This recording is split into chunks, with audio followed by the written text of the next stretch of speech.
I want to talk to you a little bit about weariness. Because possibly you're here today and you would say, you know what? I am weary in my spirit, and I feel like I'm constantly just pushing and pushing. And I'm like, Lord, where's the joy? Where's the success? Where's the answer to the prayer? Where's the turnaround?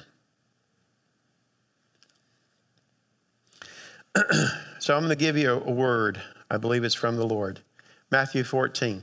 And I apologize because somehow I did not put this in your notes. So listen closely. Just listen. Immediately, he, that would be Jesus, made the disciples get into the boat and go before him to the other side while he dismissed the crowds. And after he had dismissed the crowds, he went up on the mountain by himself to pray. When evening came, he was there alone. Now here's the part I really want you to catch.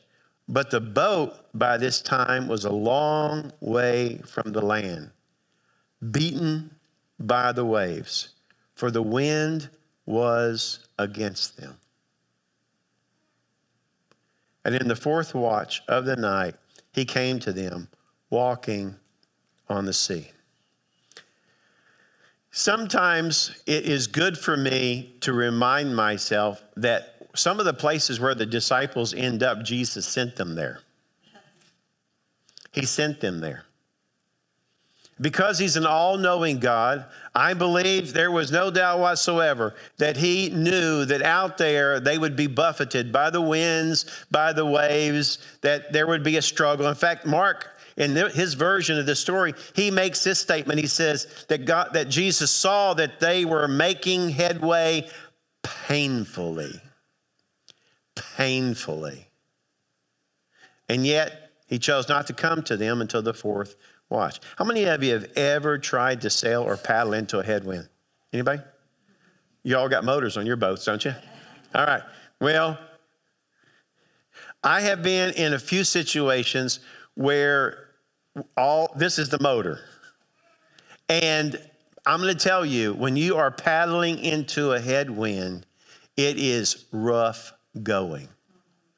In fact, you can't even let up because you lose what little ground you gained by the fact that the wind is pushing against you. When I was a teenager, we had some good friends. They were the Camps. That was their last name, the Camps, Mac and Lynn Camp. And he was a home builder, and he decided to take an old frame of a pontoon boat and build a houseboat. And he built a really nice houseboat. Do you remember that, Mom? No? Anyway, we were out in the middle of a lake, and we were having a blast. Mom and Dad, Mac and Lynn were inside in the AC playing games. We were jumping off the roof of the houseboat. Nothing to worry about because we were right out in the middle of the lake. Jumping off of the boat, splashing, having a great time, marvelous, marvelous. And then all of a sudden, unbeknownst to them, a storm started coming in, and I'm going to tell you about a houseboat. It's like having a full sail up. This boat took off. No, he hadn't anchored it. He just took off. And so here we are we all had younger siblings. So there was 3 big guys and our younger sisters. And so we're trying to collect our sisters. And while we are collecting our sisters, the houseboat is moving about like this. And it's just gone. And I remember we tried to keep the kids in tow, and we are just working as hard as we can, and we can't catch this boat. It is gone. And then there was this moment when all of a sudden it was like a little bit of fear, and you're like, none of us have life jackets on, and our ride is just gone. So we did what would be natural. We began to scream and holler. Surely somebody will hear us. But I want you to get something out of this. You get weary when the winds and waves are working against you. You get weary when it's working against you. You get weary when you're doing all you can, but you don't seem to be catching up. Is there a witness in the place? And perhaps that's exactly the way you feel today. You're either in one of those two categories, pushing and giving it your best, but struggling to see any progress and wondering why is it not turning around? Or maybe you're on the other side. You can't keep up. Everything seems to just be getting blown away. Here's a good thing for you to know. The Holy Spirit was given to help us thrive and not survive. God has taken into measure anything that you may come into contact with, anything that may be in part of your life. And so he's not shocked by this whole reality that doing the right thing is weary work sometimes. And I want to encourage you today. Weariness, like joy, is a perspective. It is the product of a point of view. When those guys are out there and they're paddling and they're paddling and they're paddling, or they had a sail on it, whatever, and the wind's buffeting and they're not seeming to make any progress, God knows. God knew. Same way in our life. When we are trying to do what's right, and yet it seems like it's not materializing, it's not coming about as we think it should or on the timetable that we were hoping for, God knows. Amen. Whatever's going on in your life right this moment, if it seems to be behind schedule, if it seems like, well, this is what I know I ought to be doing, keep doing it, but I don't seem to be making progress, I can't seem to catch up, I can't seem to stay ahead, I want you to follow me on something. Jesus didn't want to die on the cross.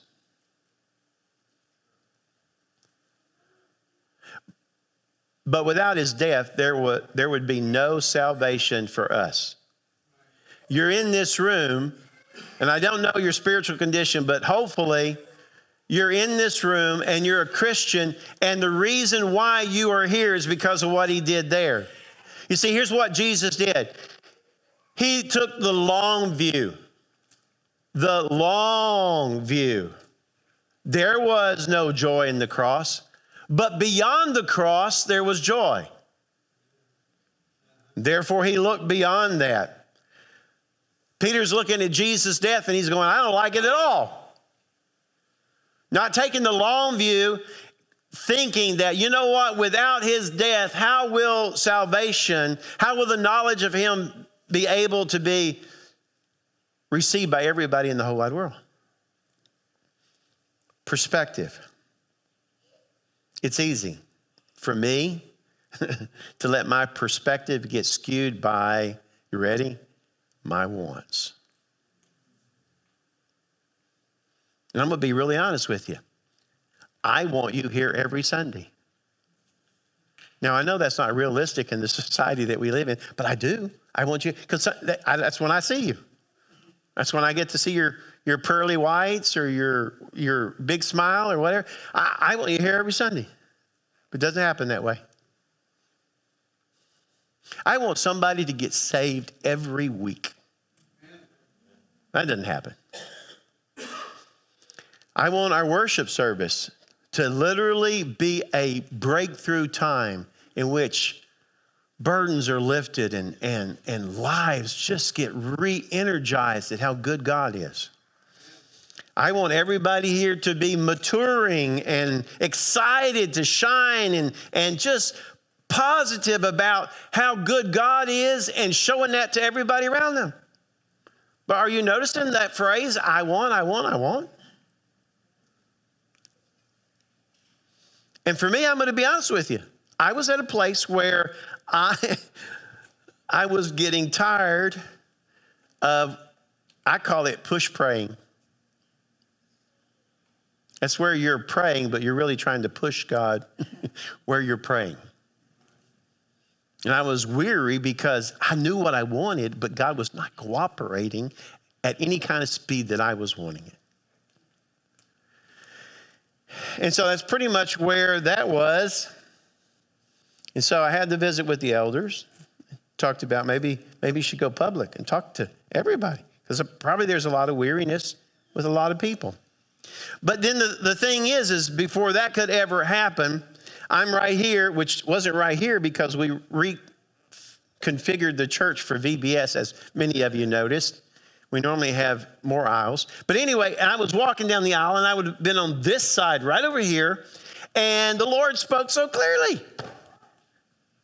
I am push praying, Lord, Lord, Lord. And he says 3 words: lift me up. That's it. Lift me up. And then all of a sudden it really hit me, my perspective. My perspective was what I'm wanting to see right here. And I love you, and this is not a word of criticism. This is the life that we live in. But I was wanting to see so much more happening right here in people's lives. This excitement, this purposeful life that I know God has for everybody. I was wanting to see more of that.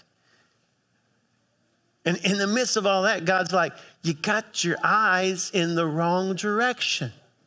Lift me up. Get your eyes up. Look to him. Boy, I tell you what, I don't know about the rest of the world, but it was very, very good for me to understand at that moment right there that I was creating a little bit of my own weariness simply because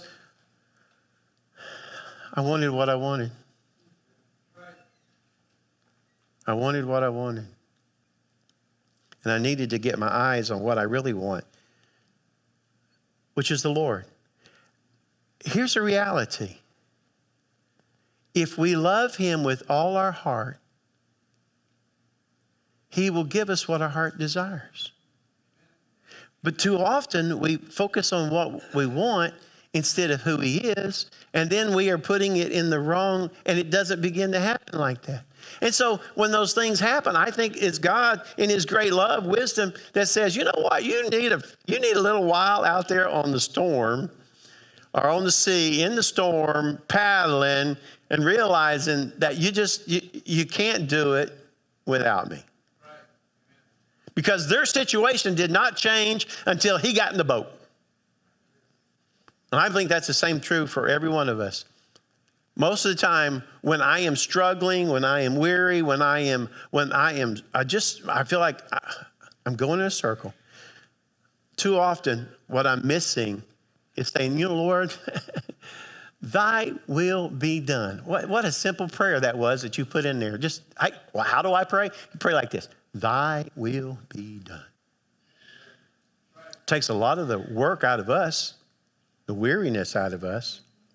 Jesus said these words to his disciples in John 16:33. He said, in the world you will have tribulations. How many of you have got that part down?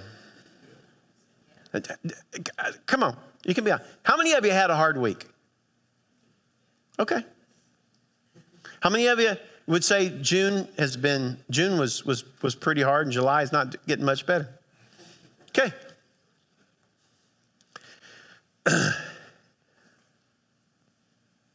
Here's the thing about what we think sometimes concerning tribulations. Tribulations is not necessarily when the enemy is killing all the saints. It's not when the devil has a heyday and he's able to persecute and do all that. Sometimes tribulations looks like going uphill in your struggles. Because I'm going to say it. Maybe you've heard it. Maybe you haven't. Doing right. Living faithful. Consistently loving and giving. Guarding your heart. Being mindful of others. It's hard work. It's hard work to do what's right all the time. It's hard work to try to say, you know what, Lord, this is the way I want to respond, but I'm not going to respond that way because that wouldn't bring glory and honor to your name. This is what I want, but it is really what I want, not what you want. And I want what you want, so God help me get on track with what you want. Folks, it's hard to do. Living for Jesus is not for the weak. In the world, you can do whatever you want to. Yeah, I don't want to feel like going to work there. I'm going to call in and tell them I got COVID. I'm tired of this relationship. I'm just checking out. You can do whatever you want to. But when you give your heart to the Lord, that's no longer a prerogative. Not if you're going to live for Christ the way you're supposed to live for Christ. And so now I want to do God's will. And guess what? God's will is not easy. We're trying to stay faithful amid a faithless generation. How is that not going to be hard?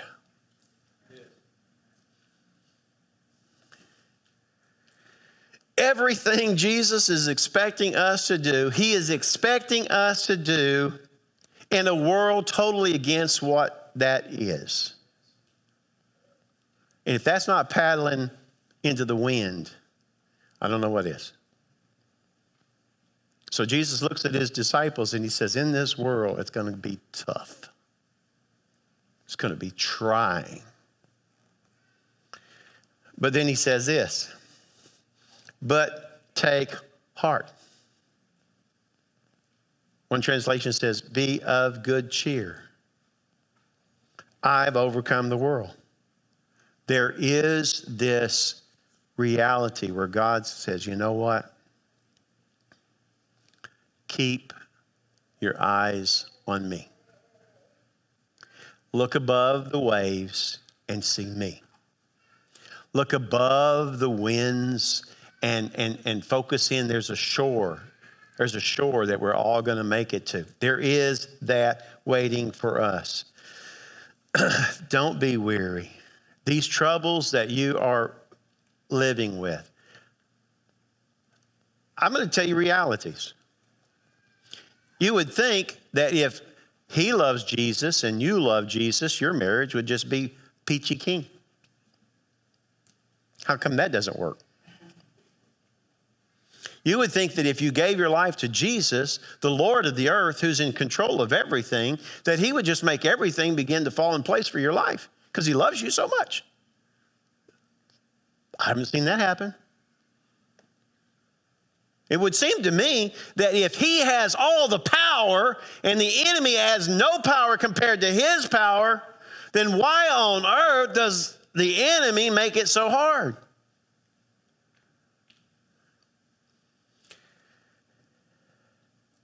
You got to take the long view. Peter was very clear when he talked about this. He said, you know what? He said, for a little while. For a little while. We have struggles as Christians, but they are just for a little while. Because then the Lord shows up and does something amazing. So here's the word for you today. Don't give up. Or as the Bible would say, don't get weary. Don't become so weary that you want to throw in the towel. You want to say, you know what? Jesus loves me.